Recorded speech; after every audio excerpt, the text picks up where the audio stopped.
बिस्मिल्लाहिर्रहमानिर्रहीम। अस्सलामुअलैकुम। ये ईद का दिन था। हमारे घर में मेहमानों का तांता बंधा हुआ था, मगर अम्मी सुबह से मुझे अपने पास बुला रही थीं। वो कुछ बेचैन सी लग रही थीं। अम्मी मुझसे कोई बात करना चाहती थीं, मगर मेहमानों के सामने कह नहीं पा रही थीं। इसीलिए मुझे एक कमरे में लेकर गईं।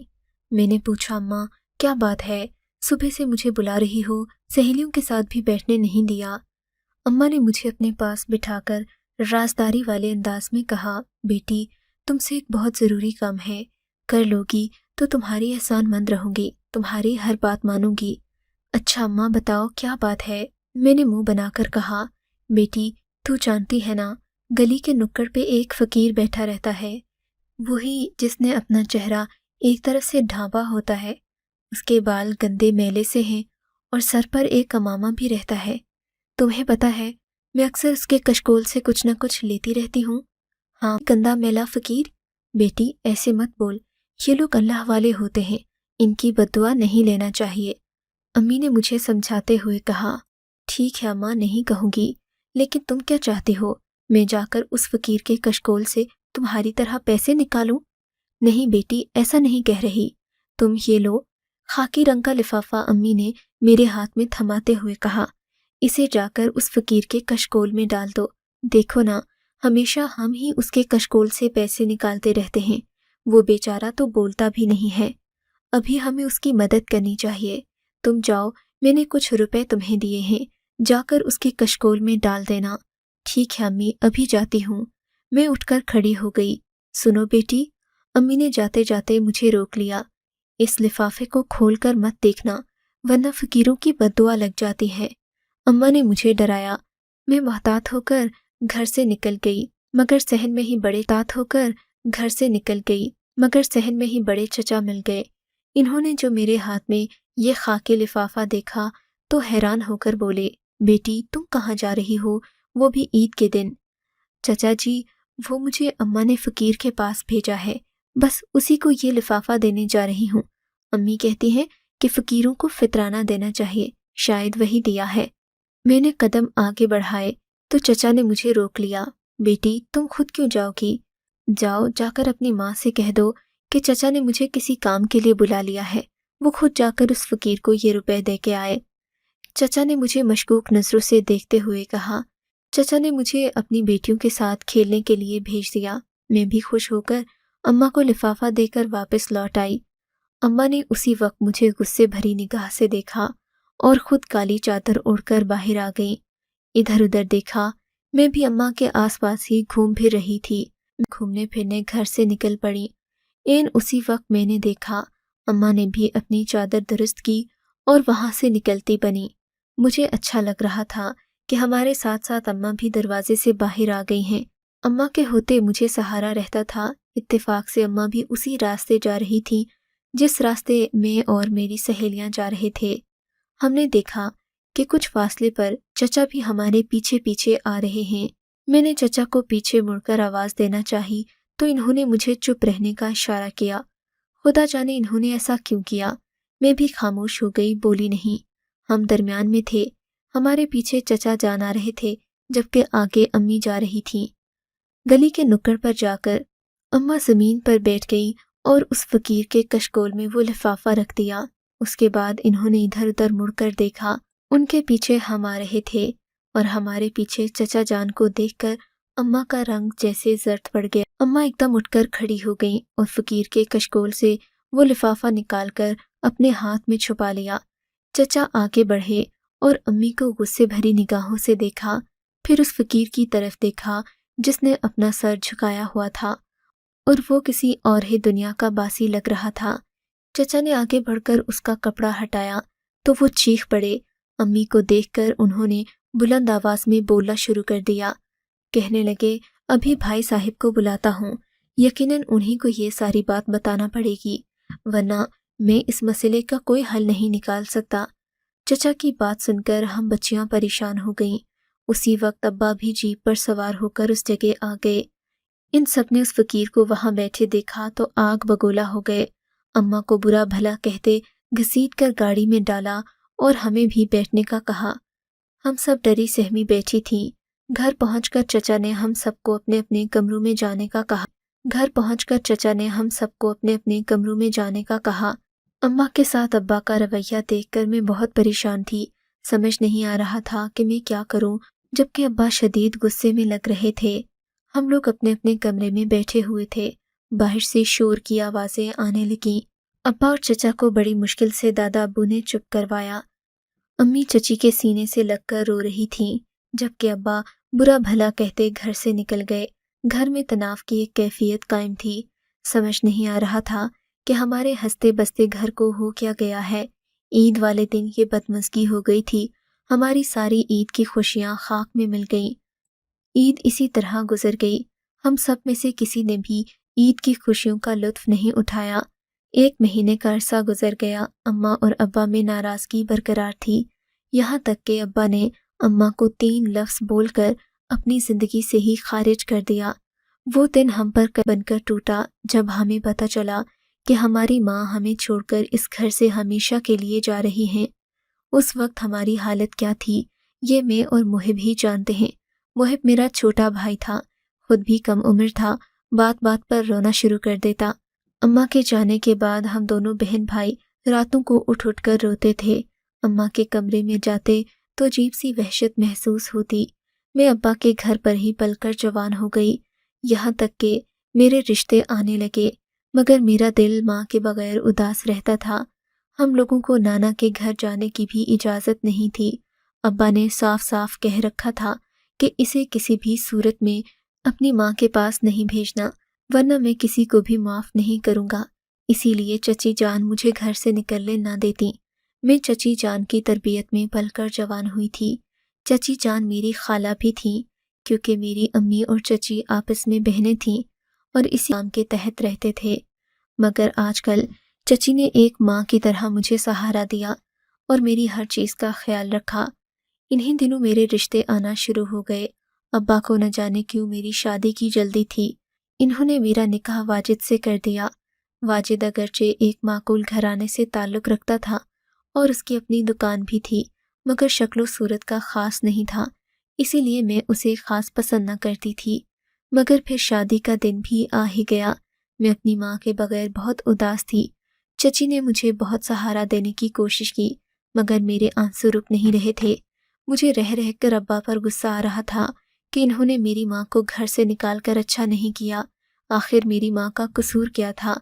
मुझे तो अब्बा से नफ़रत महसूस हो रही थी। मैंने चची के सामने हाथ जोड़ दिए। खुदा के लिए चची, अब तो मैं बड़ी हो गई हूँ, मेरी शादी भी होने वाली है। मुझे हकीकत बता दें, आखिर ऐसी की क्या बात थी कि अब्बा ने अम्मा को घर से निकाल दिया, वो भी इतनी मामूली सी बात पर।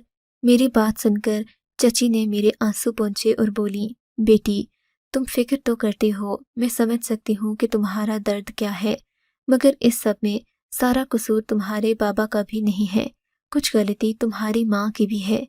अगर तुम कहो मैं तुम्हें तुम्हारी माँ की सारी कहानी सुना दूँ, मगर मुझसे वादा करो कभी अपने बाप के सामने इस बात का गिला नहीं करोगी कि उन्होंने अपनी औलाद के साथ ज्यादती की या फिर किसी भी किस्म की नाइंसाफ़ी की। मैंने चची से वादा किया, तब इन्होंने जाकर मुझे पूरी बात बताई। बेटी ये बरसों पुरानी बात है, मगर शादी से पहले मैं तुम्हें ये सब बताना चाहती हूँ ताकि तुम्हें अपनी ज़िंदगी गुजारने में आसानी रहे और तुम कोई ऐसी गलती ना करो कि तुम्हारा शौहर तुमसे नफरत करे। आज से सालों पहले की बात है। मैं और बाजी अपने बाबुल के आंगन में खुशबाश बाश अपनी ज़िंदगी के दिन गिन रहे थे। हमारी शादियों की उम्र तो हो गई थी, मगर बाबा हमें पढ़ाना चाहते थे। यही वजह थी कि बाबा चाहते थे हम लोग घर के काम ना करें, बल्कि अपनी पढ़ाई करें, और इस मकसद के लिए इन्होंने घर में एक उस्तानी का बंदोबस्त भी कर दिया। मगर चूंकि गांव में पढ़ाई का रिवाज नया नया आया था, हम दोनों को पढ़ने की आदत भी नहीं थी, ना ही हमें पढ़ाई के बारे में कोई मालूमात थी। उस्तानी जी ने अब्बा को बता दिया कि इन लड़कियों को बहुत ज़्यादा मेहनत की ज़रूरत है, जबकि हम लोग दिन रात घर के काम काज में मसरूफ़ रहती। फिर घर भी इतना बड़ा था कि संभाले बगैर गुजारा मुमकिन नहीं था। अब्बा ने इस मसले का हल ये निकाला कि एक नौकर को घर ले आए। ये बड़ा जिम्मेदार लड़का था। आते ही इसने हमारे घर की सारी जिम्मेदारियां संभाल लीं। صبح صبح یہ ہم دونوں بہنوں کو ناشتہ تک بنا کر دیتا، سارا دن گھر کے کاموں میں مصروف رہتا۔ ہم عمرے میں بیٹھ کر استانی جی کے ساتھ پڑھائی میں مصروف رہتے۔ دن بڑی خوبصورتی سے گزر رہے تھے، ہمیں پڑھائی راس آ گئی تھی۔ باجی کا ذہن تو زیادہ ہی تیز تھا، میں کچھ کن ذہن واقع ہوئی تھی۔ مگر ایک دن استانی جی پڑھا رہی تھیں تو میں نے دیکھا کہ باجی کسی خیال میں گم ہیں اور مسکرائے جا رہی ہیں۔ استانی جی نے آپی کو ڈانٹا مگر ان پر کسی بات کا اثر نہیں ہوا۔ رات کو ہم لوگ سونے کے لیے لیٹے تو آپا کہنے لگیں، سبیحہ تم جا کر دوسرے کمرے میں سو جاؤ، مجھے آج پڑھائی کرنی ہے، کافی زیادہ دیر تک پڑھوں گی تو تمہاری نیند خراب ہوگی۔ آپا کی بات سن کر میں نے تابع داری کا ثبوت دیتے ہوئے دوسرے کمرے میں جا کر اپنا بوریا بستر ڈال دیا، مگر مجھے نہیں پتا تھا کہ ابیا نے مجھے اپنے کمرے سے کیوں نکالا ہے۔ اس دن ابا کہیں گئے ہوئے تھے، انہوں نے اگلے دن آنا تھا، مگر رات کے 12 بجے دروازے پر دستک ہوئی۔ میں سمجھی کہ ابیا پڑھائی میں مصروف ہوگی۔ دستک ہلکی سی تھی، میں نے جا کر دبے پاؤں دروازہ کھول دیا، دیکھا تو سامنے بابا جان کھڑے تھے۔ بابا آپ اس وقت؟ میں نے حیرت سے پوچھا۔ ہاں بیٹی، بس میں نے سفر کا ارادہ ترک کر دیا، موسم ہی کچھ ایسا تھا کہ سوچا صبح سویرے ہی چلا جاؤں گا، ہو سکتا ہے کہ رات میں بارش ہو جائے، ویسے بھی رات کا سفر کچھ مناسب نہیں لگ رہا تھا۔ ابا مجھ سے باتیں کر رہے تھے کہ ساتھ والے سرونٹ کوارٹر سے کھٹ پٹ کی آواز آئی۔ ابا یہ دیکھ کر چونک گئے کہ سرونٹ کوارٹر میں ہلکی ہلکی روشنی آ رہی تھی، حالانکہ اس وقت ہمارا نوکر الطاف گہری نیند سو جاتا تھا۔ ابا نے شک بھری نظروں سے ادھر ادھر دیکھا، جبکہ گھر میں مکمل سناٹا تھا۔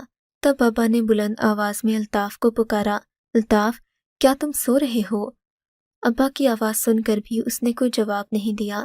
ابا نے جھٹ سے مجھے سارے گھر کی بتیاں روشن کرنے کا کہا۔ اس وقت بجلی زیادہ طاقتور نہیں ہوتی تھی، مگر ہم نے زیادہ سارے بلب لگا رکھے تھے۔ ایک پل میں گھر کے باہر والا حصہ روشنی میں نہا گیا، جبکہ سرونٹ کوارٹر میں ابھی تک خاموشی چھائی ہوئی تھی۔ ابا نے آگے بڑھ کر دروازہ کھٹکایا، مگر الطاف نے کوئی جواب نہیں دیا۔ الطاف جواب کیوں نہیں دے رہے؟ باہر نکلو۔ ابا نہ جانے کیوں اس پر غصہ کر رہے تھے، حالانکہ وہ ہمیشہ اپنا دروازہ بند ہی رکھتا تھا۔ جب اس نے دروازہ نہیں کھولا تو ابا نے چوکیدار کو بلوایا۔ چوکیدار نے زور لگا کر جب دروازہ کھولا تو سامنے کا منظر دیکھ کر میری تو آنکھیں پھٹی کی پھٹی رہ گئی۔ دروازے کے پاس الطاف ہی نہیں بلکہ ابیا بھی کھڑی تھیں، ان کا رنگ اڑا ہوا تھا اور چہرے پر پریشانی، ندامت، شرمندگی، نہ جانے کیا کیا تھا۔ ابا ان دونوں کو ایک ساتھ دیکھ کر غصے میں پاگل ہو گئے، ان کی آنکھوں میں خون اتر آیا۔ اس سے پہلے کہ ابا ان کی جان لے لیتے، ان کا شور سن کر اماں بھی کمرے سے بھاگی آئیں۔ دیکھا تو شوہر بیٹی کو برا بھلا کہہ رہا تھا۔ اماں کی جان پر بنائی، وہ ابیا کو بچانے آئیں تو ابا نے انہیں بھی دھکا دیا اور کہا، تمہاری ہی غلط تربیت کی وجہ سے میری بیٹی اس مقام پر پہنچی ہے۔ ارے تم سے ایک بیٹی نہیں سنبھالی گئی؟ تم ہی نے تو کہا تھا کہ میری بیٹیاں پڑھ لکھ کر میرا نام روشن کریں گی، یہ نام روشن کریں گی میرا۔ ابا کا غضبناک لہجہ دیکھ کر میرا تو دل کٹ کر رہ گیا۔ خدایا، یہ تم نے کیا کر دیا ابیا؟ ذرا بھی نہیں سوچا کہ ہماری پڑھائی کا کیا ہوگا؟ خدا جانے یہ چکر کب سے چل رہا تھا۔ اس دن بابا جان ابیا کو جان سے مارنا چاہتے تھے، تب انہوں نے ایک انوکھا فیصلہ کیا، ہم سب کو تیاری باندھنے کا کہا اور ابیا کو الطاف بھائی کے ساتھ اسی کمرے میں بند کر دیا۔ اٹھو، تم سب لوگ اپنا اپنا سامان باندھو۔ ابا کا حکم سن کر ہم میں ہمت نہ تھی کہ ہم کوئی دوسری بات کرتے۔ ہم سب اپنا سامان لینے چلے گئے۔ سامان باندھنے کا مطلب تھا کہ ہم کسی دوسرے شہر جا رہے ہیں، مگر ابا کے ارادے خطرناک لگ رہے تھے۔ انہوں نے چوکیدار کو آواز دی اور سرونٹ کوارٹر پر تیل چھڑکنے کو کہا۔ یہ سن کر میرے تو روح کانپ گئی، جلدی سے جا کر امی کو بتایا۔ وہ روتی چلاتی باہر آ گئی، ابا کے پاؤں پکڑ لیے۔ خدا کے لیے کریم بخش، ایسا مت کرو، تمہاری ہی بدنامی ہوگی۔ خدا کے لیے اپنی بیٹی کو معاف کر دو، اگر تم نے اسے بھی مار دیا تو لوگ تمہیں ہی برا بھلا کہیں گے، بولیں گے کہ جوان بیٹی کو نہ جانے کیوں زندہ جلا ڈالا۔ یہ سن کر ابا سوچ میں پڑ گئے۔ انہوں نے دروازہ کھول کر اپیا کو کمرے سے باہر نکال دیا۔ اپیا کی حالت تو ایسی تھی جیسا کہ آگے کیا ہونے والا ہے۔ اپیا رو رہی تھی۔ ابا کے پاؤں پڑ گئی۔ ابا خدا کے لیے میری جان لے لیں، اسے جانے دیں۔ ابا کو سرونٹ کوارٹر پر تیل چھڑکتا دیکھ کر وہ بھی ان کے پاؤں پڑ گئی۔ اس کا جنون دیکھ کر انہیں اور غصہ آ گیا۔ اب ایک لفظ بھی منہ سے نکالا تو تجھے بھی اس کے ساتھ زندہ جلا دوں گا۔ منحوس بے غیرت، تجھے شرم نہیں آئی؟ اپنے باپ کی عزت کو یوں نیلام کر رہی ہے۔ ابا کا غصہ دیکھ کر اپیا چپ ہو گئی، مگر میں جانتی تھی کہ وہ بھی زندہ نہیں رہ پائے گی۔ الطاف بھائی کے ساتھ اس کی محبت نہ جانے کب سے چل رہی تھی، جبکہ میں اس معاملے سے بھی بے خبر تھی۔ پتہ ہوتا تو کچھ کر لیتی، وقت پر اسے اطلاع کر دیتی۔ ابا نے ہم سب کو گاڑی میں بیٹھنے کو کہا اور سرونٹ کوارٹر پر تیل چھڑک کر آگ لگا دی گئی، اس سے پہلے کہ الطاف بھائی کی دردناک چیخیں ہم سب کو سننے کو ملتیں۔ قدرت نے ہمیں ایک اور موقع دیا۔ ابا کی گاڑی خراب تھی۔ قدرت نے ہمیں ایک اور موقع دیا۔ ابا کی گاڑی خراب ہو گئی۔ ایک لمحے کے لیے ان کی توجہ ہم سب سے ہٹی تو اپیا میرے پاؤں پڑ گئی۔ خدا کے لیے جا کر وہ دروازہ کھول دو، کسی بھی بہانے جاؤ یا چوکیدار سے کہہ دو الطاف مر گیا تو میں خود کو معاف نہیں کروں گی۔ ان کی حالت دیکھ کر مجھے گاڑی سے اترنا پڑا۔ چوکیدار کی منت کی، اسے کچھ پیسے دیے۔ اس نے خدا جانے کیسے الطاف بھائی کو وہاں سے نکال دیا۔ ہمارے ہوتے ہی الطاف کو وہاں سے بھیج دیا گیا۔ تب تک ابا بھی واپس آ گئے۔ وہ بہت غصے میں تھے۔ ان کے آنے تک سرونٹ کوارٹر آدھا جل چکا تھا۔ ابا ہمیں لے کر واپس اپنے آبائی گاؤں آ گئے۔ یہاں آ کر میری شادی وسیم چچا کے چھوٹے بیٹے سے کر دی۔ اپیا کی شادی بڑے بیٹے یعنی کہ تمہارے ابا سے کر دی۔ ہماری طرف سے تو سب صحیح ہو گیا تھا۔ ہم سمجھے تھے کہ حالات برابر ہو گئے ہیں، مگر ایسی بات کیا کہ اصل میں بات کیا تھی۔ اس خبر نے ہماری عزت کو صفر کر کے رکھ دیا۔ سسرال میں ہماری کوئی عزت نہیں تھی، جبکہ ابا کے مطابق یہ سب ہمارے اپنے کرموں کا صلہ تھا۔ ہم لوگوں نے بھی اپنی زندگی کو سمجھوتا کر کے قبول کر لیا۔ پھر اس بات کو 10-15 سال گزر جانے کے بعد اپنی وفاداری اور خدمت سے ہم نے اس گھر میں جگہ بنا لی۔ چچی بھی ہمیں وہ مقام دینے لگیں جو بہوؤں کو دیا جاتا ہے، مگر پھر ہماری زندگی میں وہ طوفان آیا جس کا ہم نے سوچا بھی نہیں تھا۔ اپیا کو کہیں سے معلوم ہو گیا کہ الطاف زندہ ہے۔ وہ اس سے ملنے کو جانے لگیں۔ وہ فقیر کا روپ دھارے ہمارے گھر کے قریب آ کر بیٹھنے لگا۔ اس کو بھی شاید ابھی اندازہ نہیں تھا کہ وہ کس آگ میں ہاتھ جلا رہا ہے۔ میں اپیا کو منع کرتی کہ وہ اس سب سے باز آ جائے، مگر اس نے اپنی روش سے باز نہ آنے کی جیسے ٹھان لی تھی۔ وہ روزانہ جاتی اور اسے فقیر کے روپ میں کبھی لی تھی۔ وہ روزانہ جاتی اور اسے فقیر کے روپ میں کبھی کچھ روپے دیتی تو کبھی اس کے ہاتھوں کی چٹھی لے آتی۔ یوں خط و کتابت کا سلسلہ شروع ہو گیا۔ حالانکہ اب وہ ایک جوان بیٹی کی ماں بن چکی تھی۔ میں نے اسے منع بھی کیا، مگر وہ منع نہیں ہوئی۔ اب تمہارے چچا کو یہ بات کیسے پتہ چلی، یہ تو میں نہیں جانتی۔ شاید کہ ہم دونوں بہنوں کی باتوں سے انہیں علم ہوا ہوگا، یا پھر کوئی اور اشارہ پا کر انہوں نے الطاف کا سراغ لگا لیا جو کہ فقیر بنا بیٹھا تھا۔ اب تمہاری ماں کو قہر و غضب سے کون بچا سکتا تھا، جبکہ اس نے سالوں بعد اپنے شوہر کے ساتھ بے وفائی کی۔ حالانکہ ایسا کرنا ایک عورت کو زیب نہیں دیتا۔ اب اپنی ماں کو بھول جاؤ بیٹی کہ اس نے بھی وہ غلطی کی جو اسے نہیں کرنا چاہیے تھی۔ ایسی عورتوں کو کبھی عزت نہیں ملتی۔ چچی کی بات سن کر میں پھوٹ پھوٹ کر رونے لگی۔ چچی نے مجھے تسلی دی اور رخصت کر کے مجھے میرے گھر بھیج دیا۔ آج خوش و خرم ہوں۔ میں کوئی ایسی غلطی کرنے کا سوچ بھی نہیں سکتی جس سے میرے شوہر کے دل میں شک کا بال آ جائے۔ خدا سبھی عورتوں کو ایسی غلطیوں سے۔ آپ کو اگر یہ کہانی اچھی لگی ہے تو اس ویڈیو کو لائک کیجیے اور اس طرح کی مزید کہانیاں سننے کے لیے ہمارے چینل کو ضرور سبسکرائب کیجیے۔ کہانی سننے کا شکریہ۔ آپ سے ملاقات ہوگی اگلی ویڈیو میں۔ تب تک کے لیے اللہ حافظ۔